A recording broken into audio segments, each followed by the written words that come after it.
Aturan terbaru Bansos PKH di tahun 2024. Nah, kira-kira ada informasi terbaru apa ya teman-teman? Simak terus channel Lingkup Info ini, agar teman-teman semua selalu update. Assalamualaikum warahmatullahi wabarakatuh. Halo sobat pemirsa, kembali lagi di channel Lingkup Info. Bagaimana kabar sobat pemirsa semuanya? Pastinya baik-baik saja kan? Sebelum lanjut ke videonya, jangan lupa terlebih dahulu tekan tombol like, comment, and subscribe. Pembahasan topik kali ini terkait aturan terbaru Bansos PKH di tahun 2024. Nah, seperti apa informasinya? Tanpa berlama-lama lagi, mari kita langsung saja pada berita pentingnya ya. Nah, yaitu dimana untuk pencairan bantuan PKH di tahun 2024 itu masih sama ya teman-teman. Ada yang melalui kartu KKS, dan ada juga yang melalui kantor pos Indonesia, dan nominalnya pun bisa berbeda-beda, tergantung komponen yang dimiliki oleh masing-masing KPM.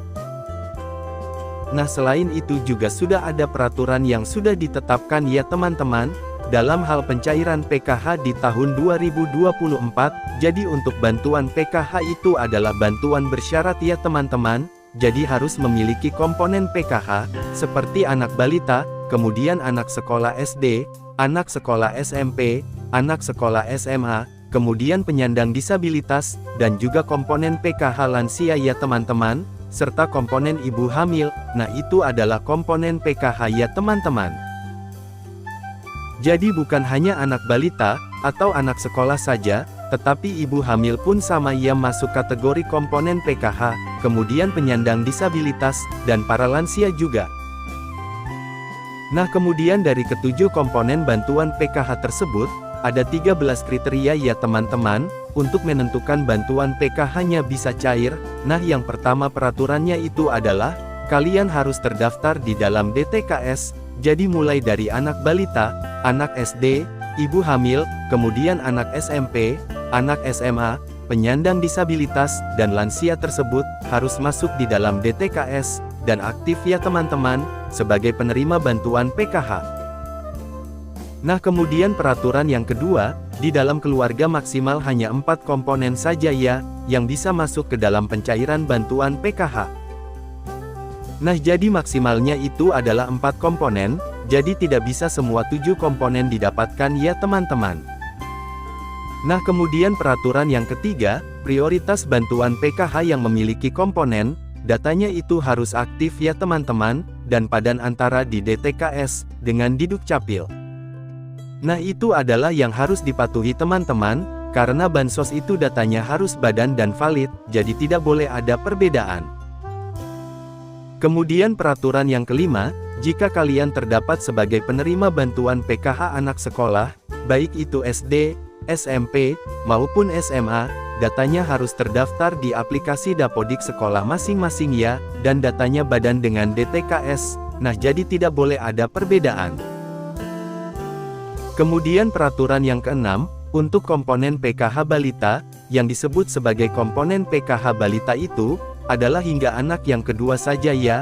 Nah, apabila anak balita ketiga, ataupun balita keempat, dan seterusnya, maka sudah tidak dapat dibilang penerima bantuan PKH lagi ya teman-teman, karena cukup dibatasi sampai balita kedua saja. Nah, kemudian yang selanjutnya peraturannya adalah, komponen anak balita umurnya itu adalah sekitar 0-6 tahun.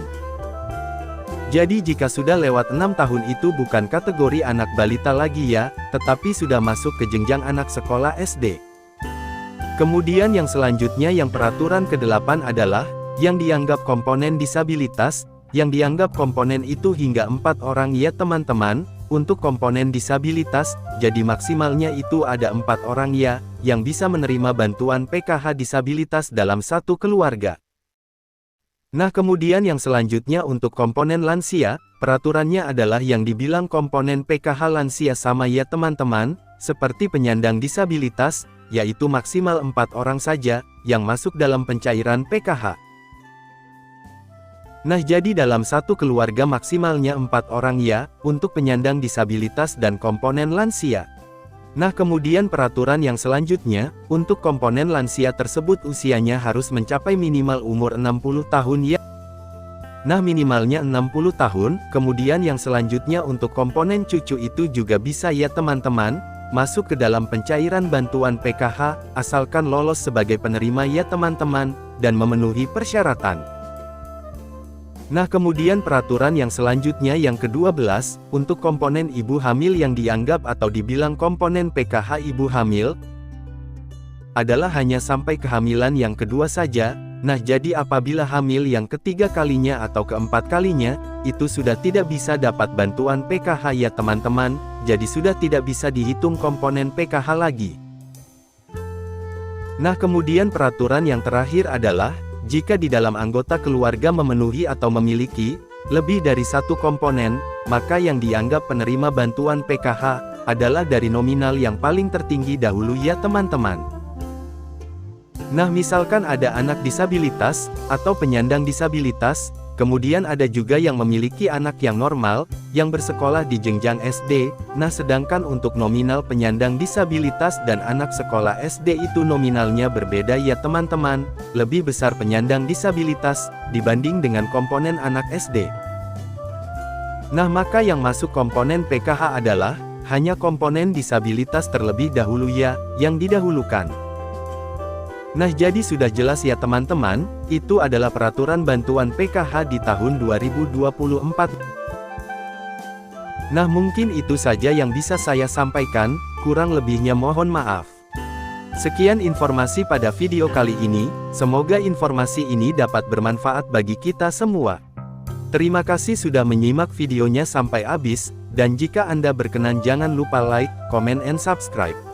Sampai jumpa di video selanjutnya.